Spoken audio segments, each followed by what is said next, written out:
नमस्कार, आप देख रहे हैं DS4। मैं हूं आपके साथ नफीसा खान। इस वक्त हम दिल्ली में खड़े हैं और दिल्ली से जान रहे हैं कि चुनावी मिजाज क्या है। उससे पहले चर्चा करें, आपको पोस्टर दिखा देते हैं। पीछे लिखा है आप हाथ के साथ, यानी कि इंडिया अलायंस मजबूती के साथ दिल्ली में लड़, और यहाँ की जो प्रत्याशी है वो भी उदित राज जी है। समझते हैं जनता से कि यहाँ पर कितना प्रभाव पड़ने वाला है इस इंडिया अलायंस का।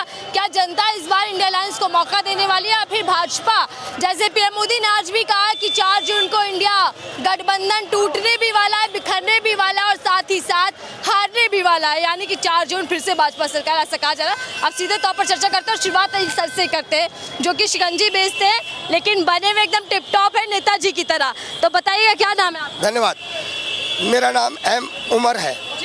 सवाल ये है कि इस सरकार को हमको अब क्या चेंज करना है। इससे पहले मैं भी भारतीय जनता पार्टी से जुड़ा हुआ था और भारतीय जनता पार्टी को मैंने सपोर्ट भी किया। हमारे एरिया से पहले उदित राज यही खड़े हुए थे, भारतीय जनता पार्टी से उदित राज खड़े हुए थे, जिनको हमने इनको बहुत सपोर्ट किया और वोट दिए भी और दिलवाए भी।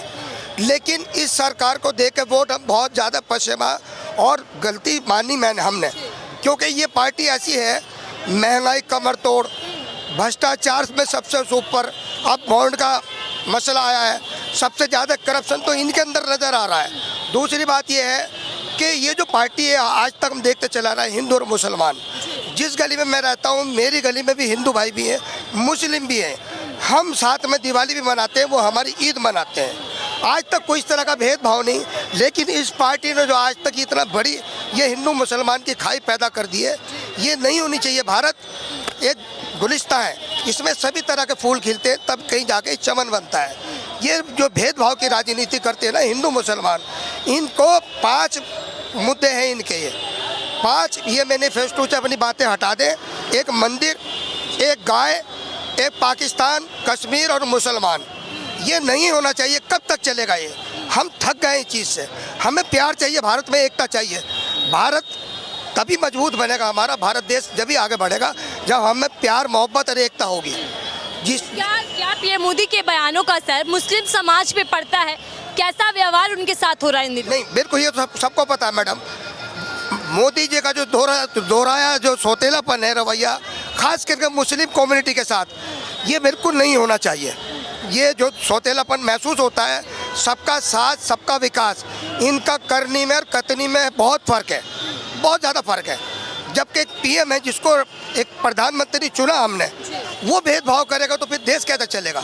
ये नहीं होना चाहिए।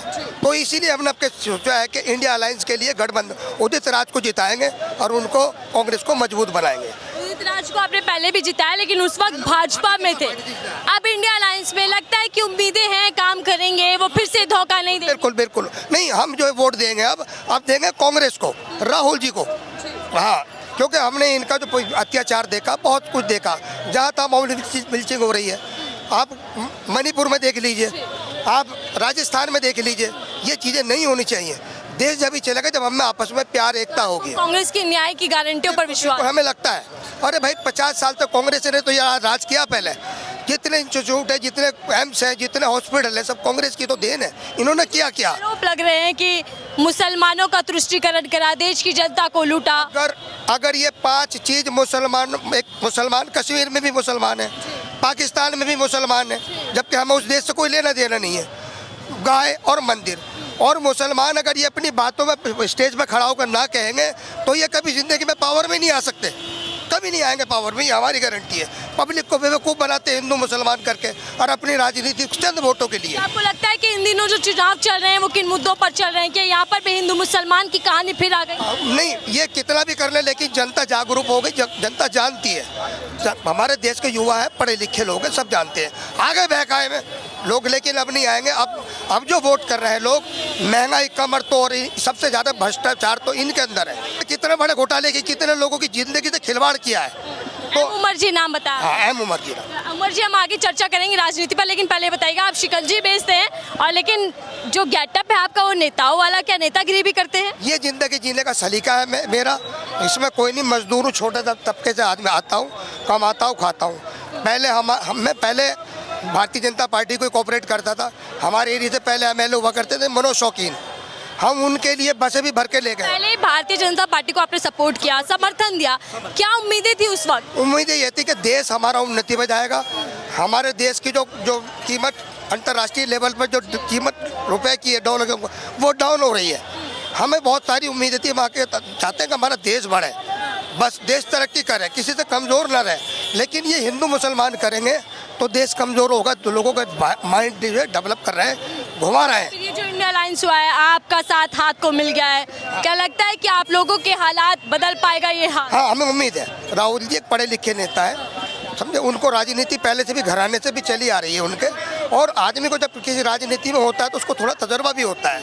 और देखा आपने वो सत्यपाल मलिक से भी मिले, जो बड़े बड़े रुझारू नेता है, बड़े एक्सपीरियंस वाले बुजुर्ग लोग 70 के 75 की एज में, वो उनसे मिले, उनसे एक्सपीरियंस तो ले रहे हैं। वो पीएम मोदी कहते हैं वो शहजादे हैं और शहजादे 4 जून के बाद छुट्टियों पर जाने वाले हैं। वो बेवकूफ़ बनाते हैं, कुछ नहीं है, वो सिर्फ पब्लिक को बेवकूफ़ कहते हैं। बताइए, वो उन्होंने वहाँ पे किया राजस्थान में, उसमें सॉरी बंगाल में, दीदी ओ दीदी, अरे कोई आप अपनी पद की गरिमा देखें ना आप, समझे। तो ये एक कितने बड़े पद पे बैठे हैं, आप कैसे अल्फाजों का अदा कर रहे हैं, ये चीज़ें नहीं होनी चाहिए। एक तरफ तो कह रहा है, मैंने क्लिप देखी थी, वो कह रहा है कि हम कहाँ देश में पैदा हो गए, और एक दूसरी में मनमोहन सिंह ये कह रहा है कि ये जो सम्मान मुझे दिया है देश ने, ये कर्ज मैं कभी नहीं इसको उतार सकूंगा। तो ये होती है बातें पीएम की, ये बातें नहीं होती। अब लोग जनता जो है समझदार हो चुकी, अब इनके बहकाए में नहीं आएंगे, और हम इंडिया अलायंस को जिताएंगे और राहुल जी के हाथ। इंडिया अलायंस कितनी सीटों के साथ, क्योंकि भाजपा 400 का बात कर रही है। अगर 400 पार करेंगे तो इसी ढंग से कर सकते हैं, जैसे कि 35 वोटों में चोरी की थी ना, 8 वोट की, ऐसे कर सकते हैं। अगर हाँ चंडीगढ़ में, हाँ अगर ईमानदारी से चुनाव होगा तो बदलाव हो रहा है, इनको भी नजर आ रहा है, इनको हाँ। आप बड़ी गौर से इनकी बातें सुन रहे हैं सर, कितना इत्तेफाक रखते हैं, सहमत हैं? देश से बिलोंग करता हूँ मैं राशिद सिद्दीकी हूँ। जो उन्होंने बात कही है, तो मैं आज यहाँ पर आया हूँ और मैंने जगह जगह पर फ़ोटो क्लिक की है, और मैं ये मानता हूँ कि ये बड़े खुशनसीब लोग हैं जो अरविंद केजरीवाल जी के मुख्यमंत्री के सदस्यता में हैं। मैं योगी जी के, हमारे जो मुख्यमंत्री हैं वो हमारे योगी जी हैं, और बीजेपी की सरकार डबल इंजन की सरकार है, जो अदरवाइज जैसे कि 450 रुपये का जब सिलेंडर होता है तो हमारी जो स्मृति ईरानी हैं वो सड़क पर उतर आती हैं। आज जो है सिलेंडर हमारे उत्तर प्रदेश में समथिंग 150 रुपये के समथिंग आ रहा है, आज स्मृति ईरानी नहीं आ रही हैं। तो मुझे इस बात का शिकायत है, मुझे शिकवा है इस शिकायत की कि मैं समाजवादी से बिलोंग करता हूँ। आज इंडिया गठबंधन जो हमारा है, जैसे कि भी आप लोग ने, सर 4 जून को कौन सा गठबंधन बाजी मारने वाला है, क्योंकि पीएम मोदी ने आज ही हमला किया, कहा है कि टूटने भी वाला है, बिखरने भी। मैं आपको एक बात बताना चाहूँगा, जो दिल्ली का रास्ता जाता है हमारे उत्तर प्रदेश से होकर के जाता है, क्योंकि 80 सीटों का हमारा है, लोकसभा जो हमारी है वो 80। यूपी वाले किसको भेजने वाले हैं दिल्ली?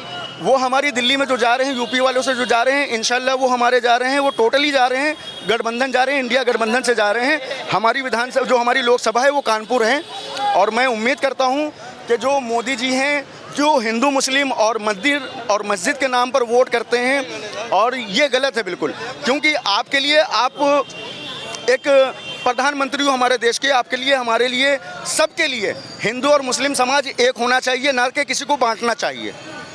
तो मैं इनकी सर की बात इसलिए मैं सुन रहा था कि जो भी बातें सर ने की है बिल्कुल मैं उनसे संतुष्ट हूँ, और उन्होंने जो भी सर ने बात की है बिल्कुल क्लियर बात की है। आपका क्या नाम है सर? जी पंकज। सर क्यों रहे सर? बोलना चाहता हूँ, अच्छी बातें बोलो। तो यहीं के रहने वाले हैं जी। चले तो नेताजी मुझे एक आखिरी बात बता दीजिएगा कि दिल्ली के अंदर 7 सीटें हैं, 7 पर बीजेपी का कब्जा रहा है, इस बार भी वही बना हुआ है समीकरण या इस बार कुछ अलग? लोग जो है इस टाइम परिवर्तन चाह रहा है, क्योंकि लोगों की महंगाई से कमर टूट चुकी है, लोग परिवर्तन चाह रहे हैं। मुझे लगता है, जो मैंने देखा है, दिल्ली में कई जगह घूमा हूँ और मैंने ग्राउंड पर लोगों से अपने मशवरे किए हैं।